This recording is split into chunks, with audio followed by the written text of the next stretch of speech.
ምሳሌ እንዴት እንኑር ይለናል። መክብብ ደግሞ ለምን እንኖራለን ይለናል። ኢዮብ ደግሞ መከራ ሲመጣ ምን እናድርግ ብሎ ይመልስልናል። እነዚህን የህይወት ቁልፎች በዚህ ቪዲዮ እንመለከታለን። እስከ ቪዲዮ ፍጻሜ ድረስ አብራችሁን ሁኑ።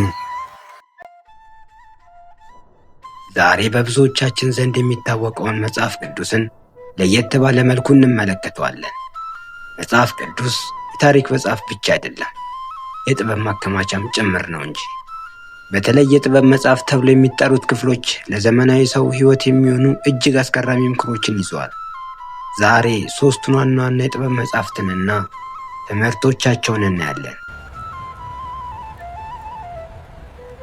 በዚህ ፈጣንና ግራ በሚያጋባ ዓለም ውስጥ ብዙዎቻችን የህይወትን ትርጉም እንፈልጋለን። ውሳኔ ስናጣ፣ በመከራ ስናልፍ፣ ወይንም ነገ የተሻለ እንዲሆን ስንመኝ መፍትሄው የት ይሆን?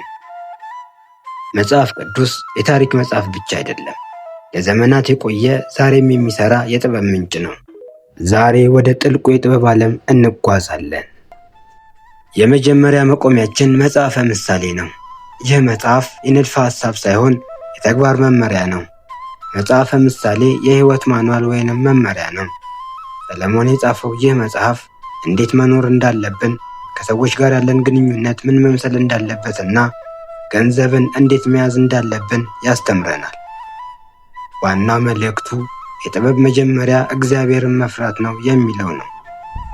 ታታሪነት፣ ምላስን መክታትና ከክፉ ጓደኛ መራቅ። ሰለሞን እንዲህ ይለናል፣ ጥበብን አግኝ፣ ማስተዋልንም አግኝ። በሕይወታችን ውስጥ ስኬታማ ለመሆን ዝም ብሎ መመኘት ብቻ በቂ አይደለም።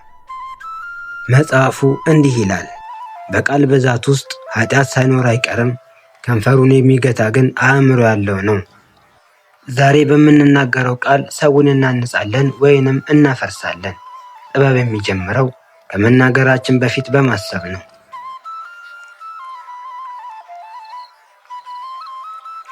ብዙ ጊዜ ሰዎች የህይወት ትርጉም ምንድነው ብለው ይጠይቃሉ። መክብብም ለዚህ ጥያቄ መልስ ይሰጣል።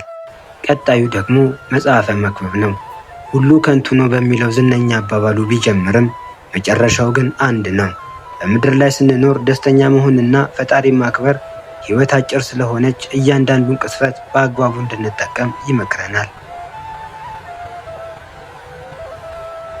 ይህ መጽሐፍ ህይወትን ከፍ አድርገን እንድንመለከት ያደርገናል።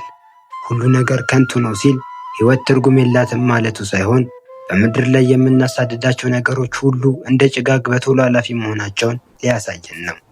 ለሁሉ ዘመን ጊዜ አለው፣ ከሰማይም በታች ለሆነ ነገር ሁሉ ጊዜ አለው ሲል ጊዜን በአግባቡ መጠቀምን እንድንችል ይረዳናል። ውድድሩን ለጥቂት ጊዜ አቁሙና በዙሪያችሁ ያለውን በረከት ተመልከቱ። ዛሬም በደስታ መኖር ትልቅ ጥበብ ነውና።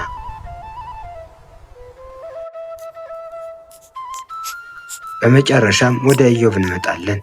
መከራና ጥበብን ወደሚያሳየን መጽሐፍ ክፍል። ጥሩ ሰዎች ለምን መከራ ይደርስባቸዋል ብለን ብንጠይቅ ኢዮብ ይህንን ከባድ ጥያቄ ይመልሳል። ጥበብ ማለት ሁሉን ነገር ማወቅ ሳይሆን ባልገባን ነገር ውስጥ እንኳን በፈጣሪ መታመንን ማወቅ እንደሆነ ያስተምረናል። ሕይወት ሁል ጊዜ አልጋ በአልጋ አይደለችም።